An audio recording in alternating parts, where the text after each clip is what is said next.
Ben Pearce on Academy FM. We're going to tell you a bit about what Noel Gallagher's been saying. We're going to tell you a bit about what Nicole Scherzinger's been saying. And to continue our X Factor special, we're joined on the line by a man who's 1/5 of New Vibe. Bradley, how are you doing, sir? Hello, I'm okay, you? Yeah, I'm doing brilliantly. Now, of course, you was part of the X Factor competition last year and part of New Vibe. I mean, what are you doing now? What are you up to nowadays? These days, I'm New Vibe have obviously split up now. We split up a couple of weeks after the show, after we did a little tour and stuff, a little club tour. So, you know, I'm doing my own thing now, and I'm working on my own album, an acoustic album. You know, I'm going down that route. You know, as I feel like where I am as an artist, and got some exciting stuff coming out next year and some stuff to do. So it's all coming up soon.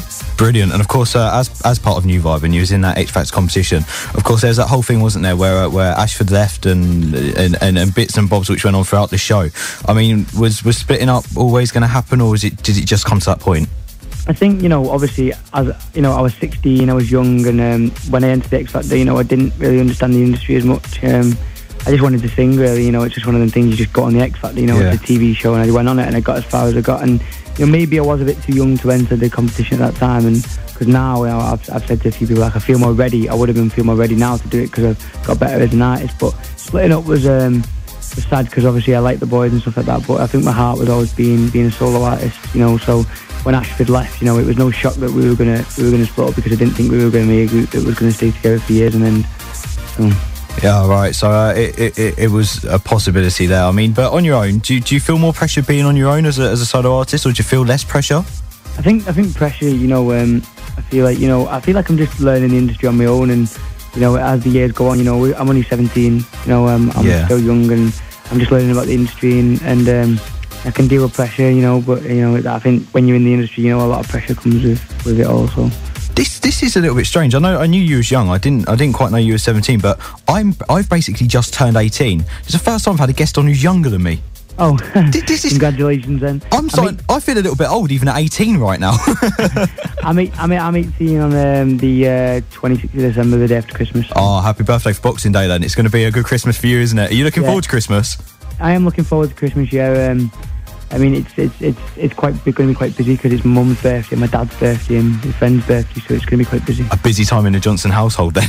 Yeah, Johnson household's going to be a bit mad. Are you so? Have you been watching this year's X Factor itself? Have you been managing to tune in and watch parts?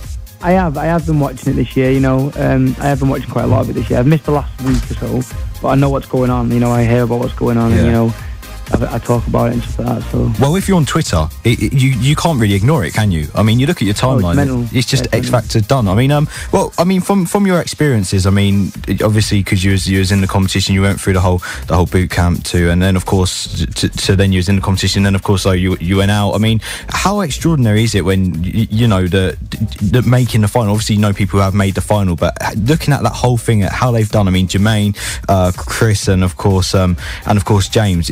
Is it really just watching it thinking, oh my god, that's such a platform to go on? Yeah, it's, you know, the X Factor's as much as people say bad things about X Factor, you know, at the end of the day, it is a platform for people who get, you know, further in the competition to the live finals, you know, and you got to be grateful for it, you know. You know, there's rumours that it's a fix and there's stuff like that, you know, but who knows at the end of the day? At the end of the day, you know, it's giving people a platform, it's giving people an opportunity, and you've got to be grateful for what they give you, so. Well, I'll come back and speak to Bradley after Paolo Nutini and Pencil Full of Lead. We'll chat more about this year's competition after. Now, Bradley, it would be great to get your opinions on the final three, if that's okay. Now, of course, we've got Christopher Maloney. We'll come back to him, but let's start with James Arthur. What do you make of James? James Arthur is absolutely fantastic. I think I'm rooting for him. I'm rooting for him. I really want him to win. I think he's just a great artist, and I think that people, you know, who are not in the music industry, who just, you know, have normal day jobs and don't do the music business, I think don't see him as good as the people in the music industry and singers, you know, as we see him. Do you know what I mean? We, you know, like managers and producers and agents, when you see him as, you know, gold, you know, he's someone that you'd want to work with, you know. and he seems like a really humble guy, and he just doesn't speak that much, and he might not have personality off stage, but when he comes on stage, he brings up so much personality and drags you into what he's singing, and that's everything the industry wants. I think he's the one out of the final three who I can definitely say I'd definitely go and buy his record tomorrow if it came out. I definitely. What about Jermaine then? I mean, his vocals are fantastic. I mean, there's a point made earlier on that it'd probably sell better than if it was in the US than in the UK, but it's just amazing, isn't he? His vocals are incredible. The thing is with Jermaine, I think he's incredible. I think, don't get me wrong, his vocals are absolutely amazing, and he seems like a really nice guy. But for me, it's I think he's as a pop star. You know, there's nothing. You know, he comes on stage and he wears a suit, and you know, he's gonna sell in the kind of, you know, supreme kind of singing. You know, he's not gonna sell as a pop star. Do you know what I mean? He's gonna be one of them people with a massive voice that's gonna be singing. You know, in the Royal Albert Hall. That, you know, that's where somewhere he belongs. And he could sell records essentially, you know, all over the world in my eyes. Same. I think that he's just his personality on stage is not pop star for me. He's not like, you know, he didn't bring much out, if you get what I'm saying. No, I agree. I was going to say, saying that, I mean, I could very, very much relate him to Leona Lewis in the way that we don't actually want to hear him over the top of a pop track. We want to hear him, you know, doing these big vocal performances, these big vocal songs, you know, these which you could say kind of love songs, sad songs kind of thing.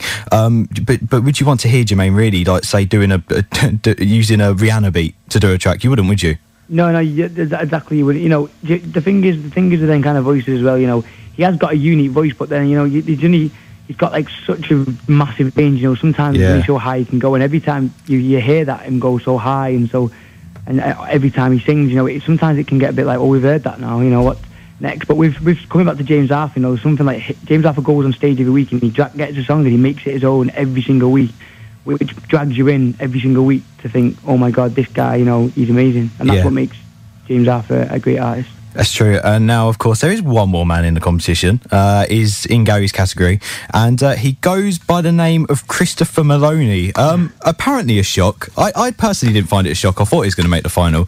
He is, of course, a public's choice.